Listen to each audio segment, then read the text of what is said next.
Bonsoir à tous, on débute ce JT du week-end par le Paris Saint-Germain qui aurait peut-être trouvé son latéral gauche. En effet, le Brésilien de l'Atlético Madrid, Filipe Luis, aurait demandé à ses dirigeants de le laisser partir au PSG. Les colchoneros auraient pour le moment refusé, mais le Brésilien pourrait insister. Paris lui aurait proposé un contrat de 3 ans. Dans le même temps, le Racing Club de Strasbourg aimerait obtenir le prêt de Timothy Weah. L'attaquant parisien est néanmoins appelé à jouer régulièrement cette saison avec les champions de France. À Lyon, le recrutement d'un défenseur central est proche, mais celui-ci ne sera pas, en tout cas pas tout de suite, Ruben Dias. Benfica veut en effet conserver son joueur pour le barrage de Ligue des Champions. Les Gones se sont alors tournés vers le Belge de Manchester City, Jason Denayer. Ce dernier devrait signer dans les prochaines heures avec l'OL. Dans le même temps, alors que plusieurs clubs insisteraient pour enrôler Maxwell Cornet, les dirigeants lyonnais devraient fermer la porte au départ de leur attaquant, la grave blessure de Amine Gouiri ayant changé la donne. Direction Marseille maintenant où ça s'agite de tous les côtés. Dans un premier temps, les Olympiens auraient bouclé la venue de l'ailier serbe de l'Étoile Rouge de Belgrade, Nemanja Radoncic. L'OM aurait proposé 12 millions d'euros plus 2 de bonus pour l'enrôler. Cependant, il arrivera seulement fin août après le barrage de Ligue des Champions du club serbe.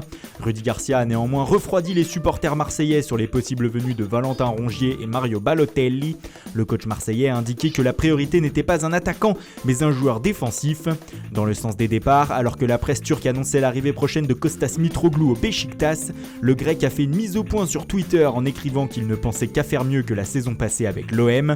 Enfin, sur le dossier Clinton Ng, contrairement à ce qui avait été annoncé vendredi soir, aucun accord n'existe entre l'OM et le Sporting pour le transfert de l'attaquant camerounais. Les deux clubs pourraient néanmoins se mettre d'accord pour un prêt payant sans option d'achat. On fait un petit tour à Bordeaux aussi qui après la mise à pied de Gustavo Poyet se cherche un nouvel entraîneur et la shortlist girondine est belle. Outre Jürgen Klinsmann, Michael Laudrup ou encore Rémi Garde, les Bordelais penseraient aussi sérieusement à Thierry Henry, libre après son départ de la sélection belge, mais aussi à Laurent Blanc, également libre comme l'air et qui pourrait donc effectuer un retour en Gironde. Enfin, les dirigeants se seraient aussi renseignés auprès de Claudio Ranieri, libre après une très belle saison l'an passé avec Nantes. A l'étranger, Eden Hazard a définitivement mis un terme hier aux rumeurs l'envoyant loin de Chelsea cet été. L'international belge a déclaré à la fin du match contre Arsenal qu'il ne partirait pas. On verra ce qu'il se passe dans 1 an ou 2, a-t-il poursuivi. Des nouvelles aussi de Maxime Gonalon, le français encore un petit peu plus barré à la Roma après l'arrivée du champion du monde Steven Nzonzi devrait rebondir au FC Séville. L'ancien lyonnais devrait être prêté avec option d'achat dans les prochaines heures. Et puis c'est officiel, Lionel Carroll est strasbourgeois, le défenseur de Galatasaray quitte donc la Turquie pour l'Alsace où il a signé pour 3 saisons. Et souvenez-vous de Julio Batista, l'ancien joueur du Real et d'Arsenal sort de sa retraite pour signer en Roumanie au CFR Cluj, il a 36 ans. Liverpool a prêté Marko Grujic en Allemagne au Hertha Berlin. Avant de filer outre-Rhin, le joueur a prolongé jusqu'en juin 2023 avec les Reds.